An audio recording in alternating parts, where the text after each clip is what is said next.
अयोध्या के चंदा चोरी घोटाले को लेकर लगातार मामला तूल पकड़ता हुआ नजर आ रहा है। मुख्यमंत्री योगी आदित्यनाथ लगातार मंचों से कहते हुए नजर आ रहे हैं कि जो मामला है उसमें दूध का दूध और पानी का पानी हो जाएगा। लगातार विपक्ष सरकार को घेरते हुए नजर आ रहा है और कह रहा है कि इस मामले में विपक्ष सरकार का पूरा हाथ है। तमाम सारे साधु संत हैं, वो भी आक्रोशित हैं। इस मामले में बातचीत करने की कोशिश करेंगे। महान जी, अयोध्या का मामला आप जान ही रहे हैं, कैसे देखते हैं? मैं अंतर्राष्ट्रीय महामंडलेश्वर बाबा महादेव, और ये जो मुद्दा है बहुत शर्मनाक है। और मैं बाबा आशुतोष अम्बर जी महाराज का शिष्य होने के नाते इस बात की बहुत बड़ी निंदा करता हूँ और दोषियों की को कड़ी से कड़ी सजा की मांग करता हूँ।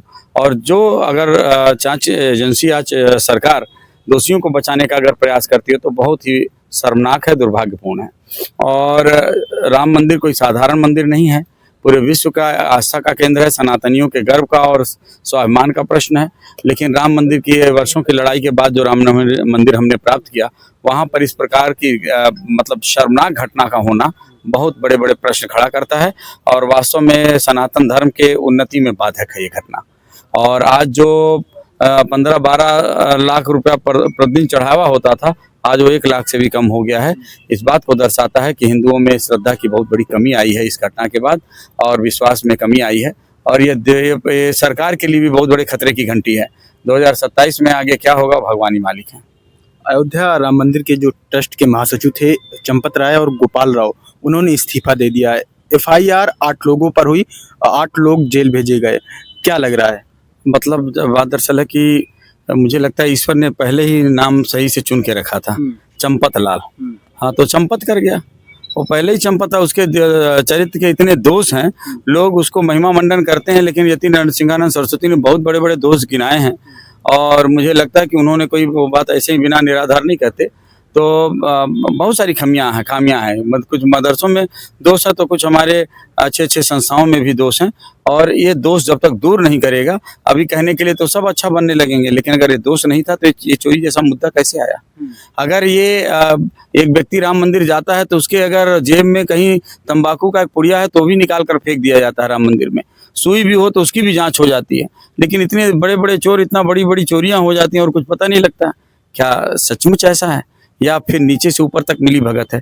इस बात की जांच करनी होगी और सत्यता से जांच करनी होगी, और तब सच सामने आएगा। सच ऐसे सामने नहीं आएगा। सच सामने तब आएगा जब सच के लिए लाने के लिए पूरा प्रयास निष्पक्ष रूप से किया जाता। दिल्ली के पूर्व मुख्यमंत्री अरविंद केजरीवाल कल अयोध्या गए, वहां रामलला के दर्शन किए। प्रेस कॉन्फ्रेंस के दौरान उन्होंने सरकार पर हमला बोला। उन्होंने कहा कि सरकार जो बड़ी मछली है उनको बचाने की कोशिश कर रही है और रामलला में जो महाडकैती हुई है वो देश बर्दाश्त नहीं करेगा। मुझे लगता है कि विपक्ष का कहना गलत नहीं है, और विपक्ष सही मुद्दे उठा रहा है। और विपक्ष नहीं उठाता है ऐसे मुद्दे तो मुझे प्रश्न उठता।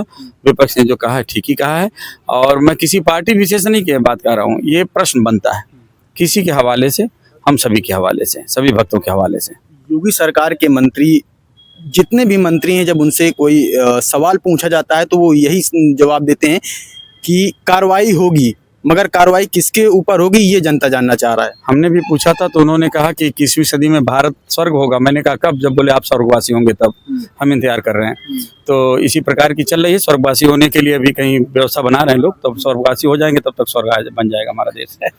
मुझे लग रहा है ये सब घटनाएं देख के ऐसा विश्वास हो गया कि हाँ सही कह रहे हैं, और स्वर्ग बनेगा 21वीं सदी में भारत, है ना। जिस तरह जिस रास्ते पर चल रहा है, वो चोरी, बेईमानी, हत्या, घटियाही, लूट, लव जहाद, लैंड जहाद, एजुकेशन जहाद, और पासपोर्ट में प्रश्न, तमाम चीज़ें हो रही। भरत तिवारी को गोली मारना, निर्दोषों को गोली मारना, और ब्राह्मणों को गोली मारना, गंगा के अपमान करना, राम मंदिर में चोरी करना, ये सारे के सारे जो लक्षण हैं वो लग रहा है कि जल्द ही स्वर्गवासी होना पड़ेगा।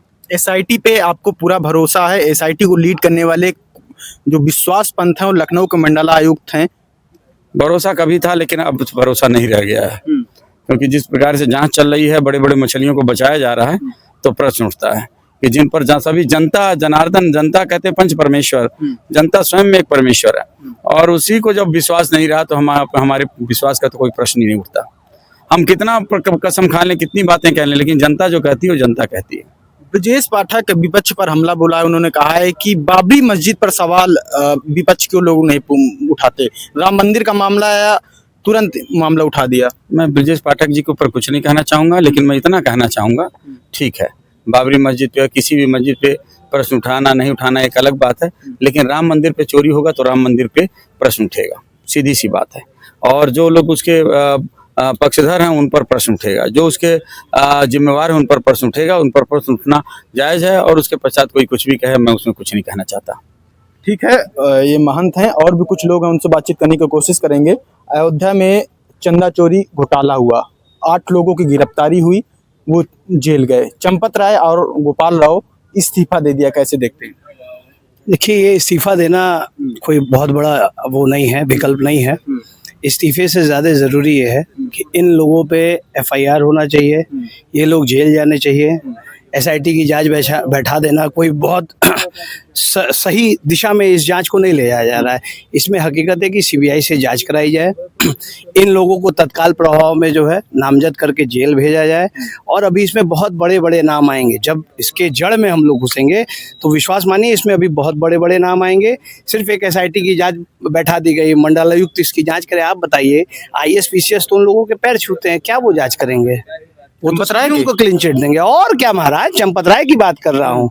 अगर उस व्यक्ति का, आप सोचिए उस व्यक्ति कितना पावरफुल व्यक्ति है, जो जिस अयोध्या जिले का एक बाहुबली है, नाम नहीं खुल के ले सकते, वो जब कह सकते हैं भाई साहब कि अगर मैं नाम ले लूंगा तो मैं फंस जाऊंगा, तो बाकी जनता तो बहुत छोटी सी चीज है। तो सोचिए चंपत राय कितना ताकतवर व्यक्ति है कि उसके नाम से एफआईआर नहीं हो रहा है, उसको क्लीन चिट दे दिया जा रहा है। आप अभी कहीं छोटी मोटी घटना करके देखिए, आपके घर 24 घंटे में बुलडोजर खड़ी रहेगी। मैं पूछ रहा हूँ, चंपत राय का घर नहीं है? चंपत राय का घर नहीं है, वो कुटिया में रहते हैं, उनके घर बुलडोजर नहीं जा सकता, उनकी संपत्ति नहीं सीज करो। अगर वो जांच से निकल जाते हैं बाहर तो फिर जो है उनकी संपत्ति उनको वापस मिलेगी। सही दिशा में इसकी जांच होनी चाहिए। देश के लोगों को, हिंदुओं को मूर्ख बनाने का काम मत करे। बेवकूफ़ बना के ज़्यादा दिन तक राज नहीं किया जाता। मोदी जी एक डायलॉग देते थे कि मेरा क्या है, मैं तो झोला लेके उड़ जाऊंगा। तो हकीकत है किसी दिन हम लोग ऐसे ही बैठे रह जाएंगे, ऐसी ही जांच होता रहेगा और मोदी जी और भाजपा के ऐसे ही कुछ नेता झोला लेंगे और चले जाएंगे विदेश, पता नहीं चलेगा। तो क्या लग रहा है, सरकार चंपत राय को बचा रही है? बिल्कुल पूरी तरह से बचा रही है भाई, इसमें कोई शक है क्या? आप बताइए, चंपत राय के खिलाफ एफआईआर क्यों नहीं हुआ? आप बताइए, सारे वीडियो कैसे डिलीट हो गए? जितनी भी वीडियो क्लिप है सारी डिलीट कर दी गई। कैसे डिलीट कर दी गई? उसका प्रॉपर ऑडिट क्यों नहीं हुआ? उसका रसीद क्यों नहीं कटा? सारी चीज़ों का जब सिस्टम बना हुआ था। आप अभी चले जाइए, वीआईपी की अलग लाइन है, वीवीआईपी की अलग लाइन है, सामान्य की अलग लाइन है। आप समझिए, तो वो 200 जो है चांदी की ईंट, जिसका पूरा वीडियो सिंधी समाज ने दिखाया है, वो ईंट कहाँ चली गई? चंपत राय के घर चली गई कि स्वयं योगी जी के पास चली गई कि मोदी के पास चली गई कि अडानी के पास चली गई कि अंबानी के पास चली गई? हकीकत यह है कि आए थे हिंदुओं के वोट पे और ये सिर्फ चंद उद्योगपतियों की सरकार रह गई है। भाई साहब, इस देश में मैं एक युवा नागरिक होने के नाते, इस लखनऊ से इस हाईकोर्ट का अधिवक्ता होने के नाते आज आप लोगों के माध्यम से मांग करता हूं कि समय समय पे परिवर्तन बहुत ज़रूरी है। संविधान में परिवर्तन की आवश्यकता है। जो आईपीसी को हटा के बीएनएस ला दिया गया, सिर्फ उससे नहीं चलेगा। बीएनएस का जो सजा का प्रावधान है, जो सजा का प्रावधान है, उसमें परिवर्तन करने की आवश्यकता। आप बताइए ना, एक व्यक्ति पे 302 के मुकदमे में फंसता है, जवानी की हत्या का सजा उसको बुढ़ापे में मिलता है। भाई, जब 65 साल में तुम सजा दोगे तो वो बैठ के वैसे भी कुछ करने लायक नहीं रहेगा, 20 साल जेल में गिला रहेगा। तो हकीकत है इस देश के सिस्टम को बदलने की आवश्यकता है।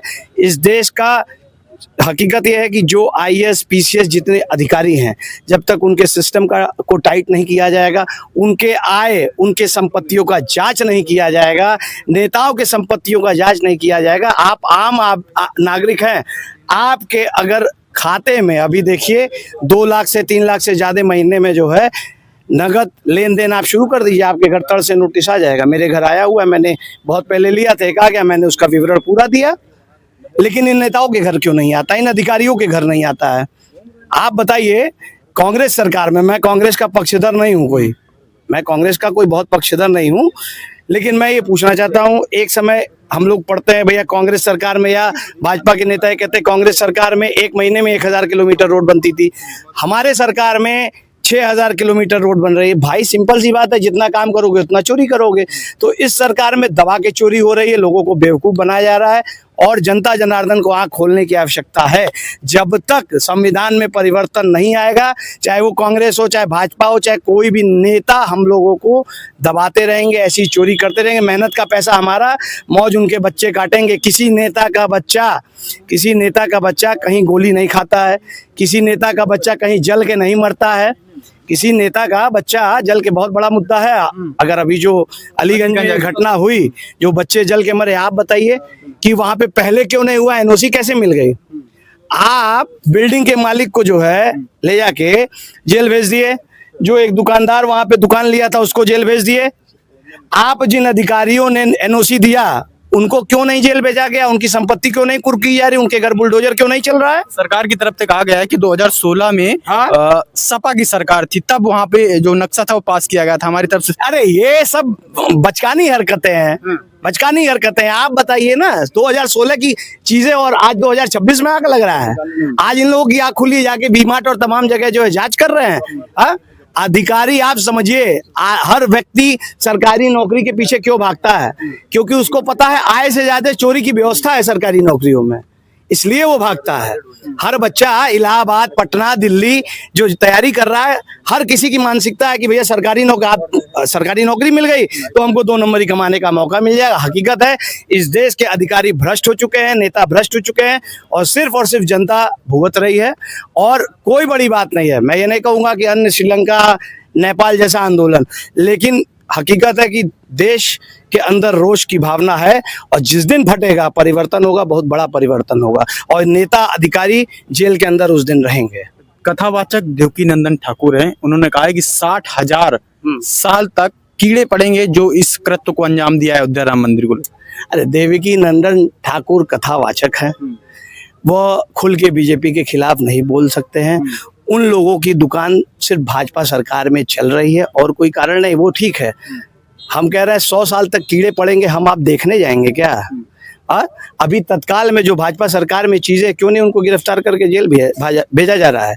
पहले जेल भेजो, जेल जाए, जेल में सुख सुविधा ना मिले, आप जाइए जांच कर लीजिए। जितने भी नेता भ्रष्टाचार में जेल काटते हैं भाई साहब, उनके लिए अलग सेल दिया जाता है, उनको कूलर, फ्रिज, टीवी, ऐसी सारी सुविधाएं दी जाती। क्या बात कर रहे हैं? जेल से पैसे पे चलता है, ये वास्तविकता है और इसको मैं डंके की चोट पे कह रहा हूँ। जेल सिर्फ वास्तविकता है, कितना जांच होता है, कितना पत्रकार, कितना मीडिया अंदर जाता है, जेल के अंदर क्या व्यवस्था है क्या नहीं है। सिर्फ चोर बाजारी चल रही है। कांग्रेस के समय में कम चोरी होती थी, इस सरकार का नियम ये हो गया कि ज्यादा काम ज्यादा चोरी। ये सिर्फ अडानी अंबानी इस देश को चला रहे हैं। और आपको बता दें, कहीं ना कहीं ये मोदी और अमित शाह की देन है। ये जितने घोटाले, ये जितने चोरी हो रहे हैं, सिर्फ इन लोगों की देन है। सारा पैसा चोरी करके बंगाल चुनाव में उपयोग किया गया है। और ये राम मंदिर का मामला अचानक से अभी क्यों उठा है आप जानते हैं? सिर्फ भाजपा के 2 गुटों में बटी हुई और एक गुट ये चाहती है किसी भी तरह योगी 2027 में ना आए, क्योंकि योगी 2027 में आ गए। मैं माइक पे डंके की चोट के साथ कह रहा हूँ कि योगी 2027 में आ गए तो अगले प्रधानमंत्री के चेहरे वही रहेंगे। इसमें कोई किंतु परंतु, किसी माई के लाल में दम नहीं है कि योगी को प्रधानमंत्री से रोक दिया जाए। ये सिर्फ वो गुजराती बैठ के ये गणित कर रहे हैं कि किसी तरह योगी को रोक दिया जाए, योगी केंद्र के चेहरे न बन पाए, और कोई कारण नहीं है इसके पीछे। तो ये तमाम लोग हैं और एक लोग उनसे बातचीत करने की कोशिश करेंगे। अयोध्या चंदा चोरी घोटाले को लेकर आप किस तरह देखते हैं? देखिए, बहुत बड़ा विश्वासघात है हिंदुओं के साथ में, हमारे सनातन आस्था का बहुत बड़ा विश्वासघात है और लोग अभी इसे बचने का प्रयास कर रहे हैं। जैसे लोग जाते थे वहाँ दान करते थे, तो दान देने से भी लोग बच रहे हैं। उनको लग रहा है कि जब हम दान दे रहे हैं तो हमारा चोरी हो जाना है, कोई मतलब नहीं है उसका।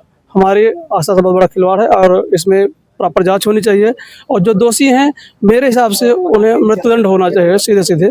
जैसे जो साधारण छोटी छोटी घटनाओं में लोगों को डायरेक्ट एनकाउंटर कर दिया जाता है, तो ये तो प्रॉपर बड़ी आस्था का विषय है और इसमें खुले तौर पे उनको सजा होनी चाहिए। जो भी दोषी। चंपत राय गोपाल राव का इस्तीफा हो गया है, कैसे देखते हैं? 8 लोगों की गिरफ्तारी भी हो गई है। इस्तीफा सिर्फ ढकोसला और कुछ नहीं है। ढकोसला है बस, उससे कुछ नहीं है भाई। मैं बड़े पद पे था, मैंने पद अपना छोड़ दिया, मैंने अपने जवाबदेही छोड़ दी, तो मतलब मैं कहीं ना कहीं उसमें इन्वॉल्व हूँ। सीधी भाषा में भाई, मैं किसी कहीं भी मैं अगर किसी पोस्ट पे हूँ, बड़े पद पे हूँ, तो मैं बचने के लिए मैंने पद छोड़ दिया, मुझे जवाब देना चाहिए ना, मैं पद से क्यों भाग रहा हूँ वहाँ से। मुख्यमंत्री योगी आदित्यनाथ लगातार मंचों से कह रहे हैं कि SIT की जांच रिपोर्ट आने दे दीजिए, सब दूध का दूध पानी का पानी हो जाएगा। विपक्ष क्यों फड़फड़ा रहा है? देखिए, जब तक बड़े लोगों पर कार्रवाई नहीं होगी तब तक सिर्फ लिपापोती चलती रहेगी। और ये राजनीति है, राजनीति में हर सिक्के के दो पहलू होते हैं। क्या सरकार चंपत राय गोपाल राव को बचाने की कोशिश कर रही है?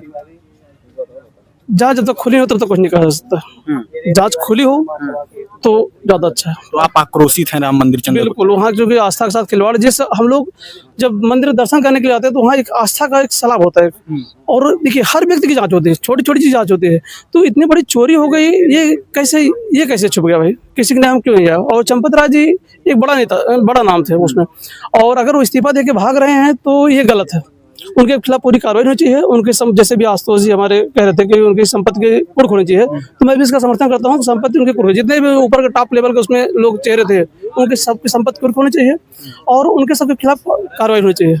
और मैं तो कहूँगा कि इनके खिलाफ मृत्युदंड की सजा होनी चाहिए सबको, क्योंकि आस्था का विषय है। ठीक है, बहुत बहुत शुक्रिया। तो ये तमाम सारे संत हैं, लोग भी हैं जिनका साफ तौर पे कहना है कि अयोध्या चंदा चोरी का जो मामला है वो बेहद शर्मनाक है। जो इस घटना को कृत्य किया है उन सारे लोगों को मृत्युदंड की सजा सुनानी चाहिए और ऐसा करना चाहिए कि जीवन में उनका पीढ़ी ये सब काम ना करे। लखनऊ से सद्भावना आवाज के लिए कैमरा पर्सन विनोद साहू के साथ आयुष अवस्थी।